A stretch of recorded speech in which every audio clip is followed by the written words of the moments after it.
सबसे पहले कॉन्ग्रेचुलेशंस मेरे उन साथियों को जो यूपी, हिमाचल, उत्तराखंड, गोवा, मणिपुर, गुजरात से बिलोंग करते हैं, क्योंकि अब सरकारें उनकी बात मानेंगी। इलेक्शंस जो आ रहे हैं। बाकी आज के मुद्दे पे आते हैं। एक ऐसे मुद्दे पे बात करते हैं जो बहुत सारे लोगों के मन में डला हुआ है और ये बहुत सारे लोगों का पर्सपेक्टिव बन चुका है।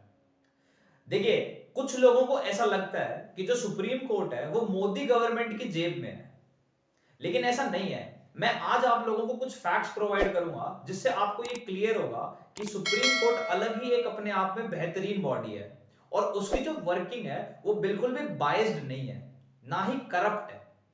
तो नमस्ते दोस्तों, आज के मुद्दे पे बात करते हैं।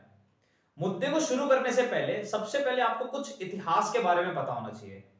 1857 की क्रांति के बाद और 1947 तक इंडिया जूझ रहा था अपने इंडिपेंडेंस को लेके। लेकिन आजादी के बाद इंडिया के पास दूसरी प्रॉब्लम आके खड़ी हो गई।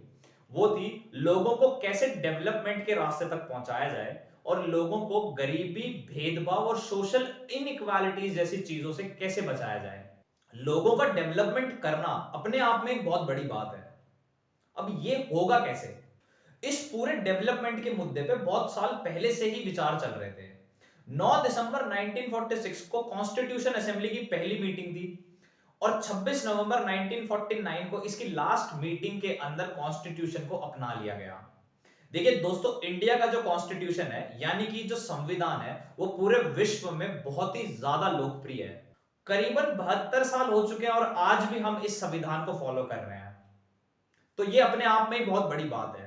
अब आज का जो मुद्दा है उसे समझने के लिए आपको पार्लियामेंट के स्ट्रक्चर को समझना पड़ेगा।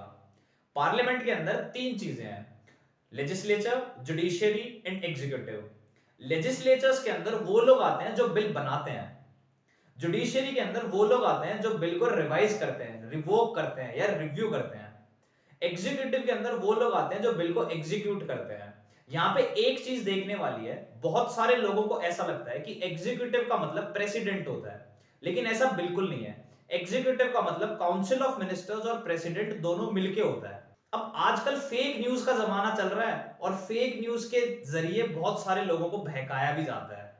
दोस्तों, किसी भी फेक न्यूज पे विश्वास करने से पहले अपने फैक्ट्स को बिल्कुल क्लियरली चेक करो।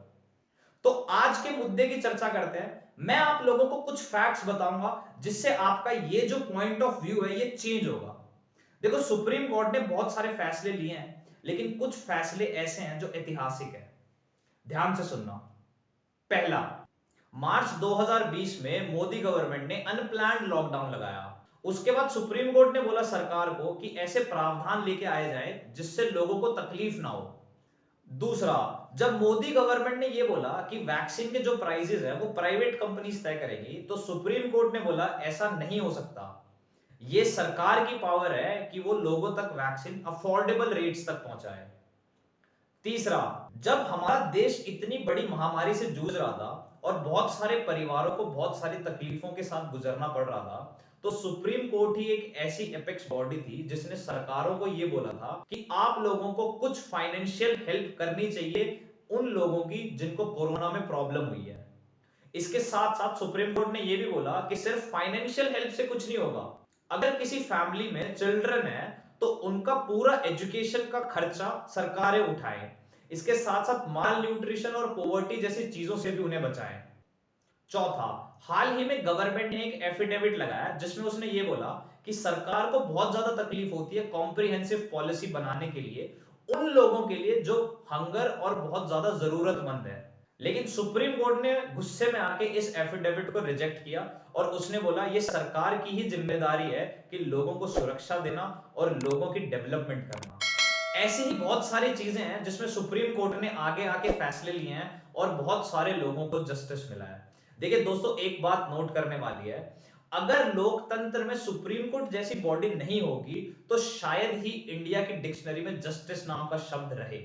लेकिन इन फैक्ट्स के ऊपर भी एक बात है, जब भी कोई पॉलिटिकल पार्टी कोई बिल लेके आती है उसे पता रहता है कि सुप्रीम कोर्ट के पास अधिकार है उसे रिवाइज और रिवोक करने का। तो वो बिल के एंड में एक चीज लिख देती है कि सुप्रीम कोर्ट के पास कोई पावर नहीं है इस बिल पे जुडिशियल रिव्यू करने का। अब जुडिशियल रिव्यू का जो मतलब है वो ये है कि सुप्रीम कोर्ट किसी भी बिल को रिव्यू कर सकती है अगर वो उसके दायरे में है तो।